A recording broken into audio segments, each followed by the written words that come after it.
और सबसे बेस्ट चीज़ जो मुझे लगती है, मैं जो पढ़ता जा रहा हूँ वो मैं अप्लाई भी कर सकता हूँ साथ में। रेगुलर एमबीए करना मेरे लिए तो पॉसिबल नहीं था क्योंकि टाइम ही नहीं होता। ऑनलाइन एमबीए में फ्लेक्सिबिलिटी थी कि मैं जॉब के साथ ऑनलाइन एमबीए भी कर सकता हूँ। मैंने ये डिसीजन तुरंत नहीं लिया था कि मुझे ऑनलाइन एमबीए करना है। मेन प्रॉब्लम थी कि मुझे किस यूनिवर्सिटी से करना है। मुझे अपने काम को लेकर एक चीज़ जो सबसे ज़्यादा पसंद है वो है कॉन्टेंट बनाना।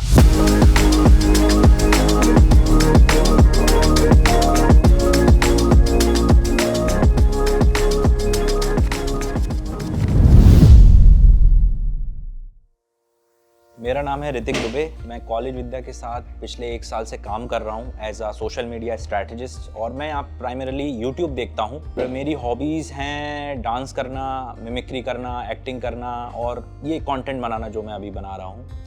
मुझे अपने काम को लेकर एक चीज़ जो सबसे ज़्यादा पसंद है वो है कंटेंट बनाना। मतलब मैं दिन रात कंटेंट बना सकता हूँ। मतलब ये अभी मैं जो कर रहा हूँ वो मैं बिना खाए पिए पूरी रात कर सकता हूँ, दिन कर सकता हूँ। अभी मैं ऑनलाइन एमबीए कर रहा हूँ एमआईटी यूनिवर्सिटी से। अभी 2nd सेमेस्टर मेरा स्टार्ट हो चुका है और मैंने ये डिसीजन तुरंत नहीं लिया था कि मुझे ऑनलाइन एमबीए करना है।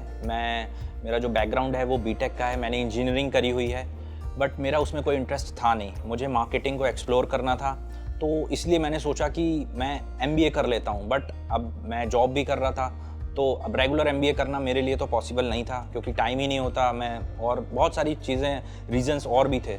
बट ऑनलाइन एमबीए में फ्लेक्सिबिलिटी थी कि मैं जॉब के साथ ऑनलाइन एमबीए भी कर सकता हूँ। तो बस फिर मैंने सोचा कि मैं एमबीए कर लेता हूँ और इसलिए फिर मैंने एनरोल कर लिया।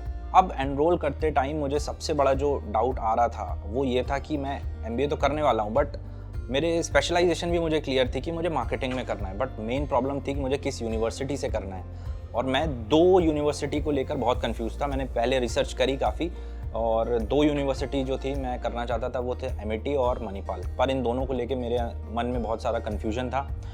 तो एक ये डाउट था और भी डाउट थे कि जब एनरोल करूँगा तो क्या डॉक्यूमेंट्स होगा, कितना टाइम लगेगा, मुझे एलएमएस कब मिलेगा, क्योंकि मैं उसके लिए ज़्यादा एक्साइटेड था। तो मुझे एलएमएस चाहिए था। तो मैं और ये सारे डाउट्स थे कब कैसे होगा, प्रोसेस क्या रहता है, तो बहुत सारी चीज़ें थी। तो इतने सारे कन्फ्यूजन्स थे, बट मेरे लिए काफ़ी आसान था इससे क्लियर करना क्योंकि मैं नीचे फ्लोर पे चला जाता था और काउंसलर से जितने मेरे अंदर डाउट होते थे वो सारे पूछ लेता था। तो वहीं से मुझे क्लियर हुआ कि मुझे एमआईटी चूज़ करना है या मणिपाल चूज़ करना है। तो वहाँ एक सबसे बड़ी क्लैरिटी तो मुझे ये मिली। उसके बाद जो प्रोसेस था, डॉक्यूमेंट्स क्या लगेंगे, कब तक एनरोलमेंट होगा, क्या नहीं होगा, बहुत सारे डाउट्स थे। बट फिर मुझे कुछ करना नहीं पड़ा। मतलब मुझे ये भी नहीं था कि मुझे कुछ फिल भी करना पड़ा हो अपनी तरफ से, सब उन्होंने ही करके दिया।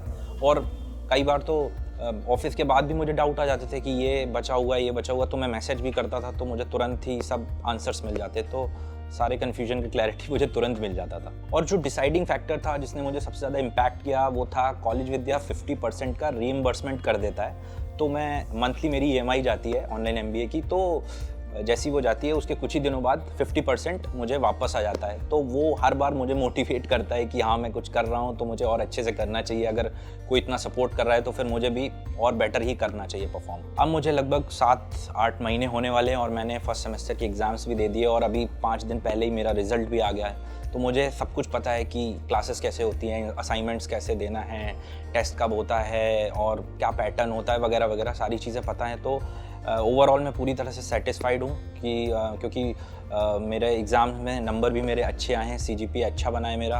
तो ओवरऑल मेरा एक्सपीरियंस बहुत अच्छा रहा है। बट मेन चैलेंज एक ये आता है जो हम जैसे मैं काम कर रहा हूँ तो कई दिन मैं स्किप कर देता था क्लासेस क्योंकि टाइम ही नहीं मिलता था। और तो मैं फिर वीकेंड्स को यूज़ करता था क्योंकि वीकेंड्स पे मैं ज़्यादातर पढ़ाई करता हूँ एमबीए की।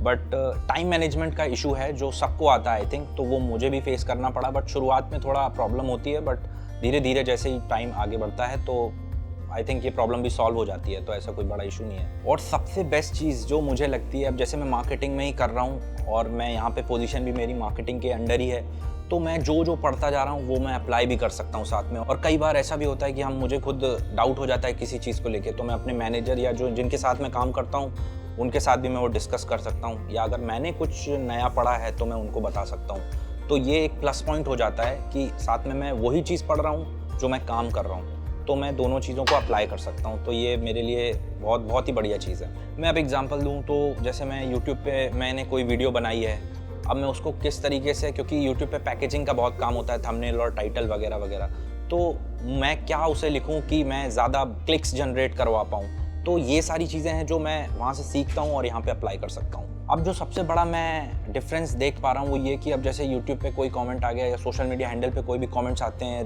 MBA से रिलेटेड, यूनिवर्सिटी से रिलेटेड या ऑनलाइन एजुकेशन से रिलेटेड, तो मैं ज़्यादा बेटर तरीके से समझ पाता हूँ क्योंकि मैं वो सारी चीज़ें खुद कर रहा हूँ। तो मैं कहीं ना कहीं उस चीज़ को ज़्यादा अच्छे तरीके से अंडरस्टैंड कर सकता हूँ और सामने वाला जो इंसान है उसको मैं बेटर सॉल्यूशन दे सकता हूँ क्योंकि मैं खुद उस चीज़ से गुजर रहा हूँ। तो आई थिंक इसमें भी काफ़ी बहुत ज़्यादा मदद मिल जाती है। अब भी जो लोग कंफ्यूज हैं तो मैं उनको यही मैसेज देना चाहता हूँ कि यार कंफ्यूज मत रहिए, या तो इस साइड या उस साइड, और किसी एक्सपर्ट से ही सलाह लीजिए जो वो सारी चीज़ें रोज़ देख रहा हो, समझ रहा हो। उन्हीं से गाइडेंस लेना मेरे हिसाब से बहुत ज़रूरी है क्योंकि अगर आपने अभी कोई डिसीजन ले लिया और वो आगे जाके कुछ गलत हो गया तो जो आपको रिग्रेट होगा वो बहुत ज़्यादा होगा। तो आई थिंक पहले सोच समझ के डिसीजन लेना चाहिए और उसमें आई थिंक किसी एक्सपर्ट से हमें पूछना चाहिए सारी चीज़ों को लेकर। अगर एक वर्ड में मैं बोलूँ कि मेरे लिए ऑनलाइन एजुकेशन का मतलब क्या है, वो है फ्रीडम, क्योंकि मैं कहीं से भी पढ़ाई कर सकता हूँ इसीलिए।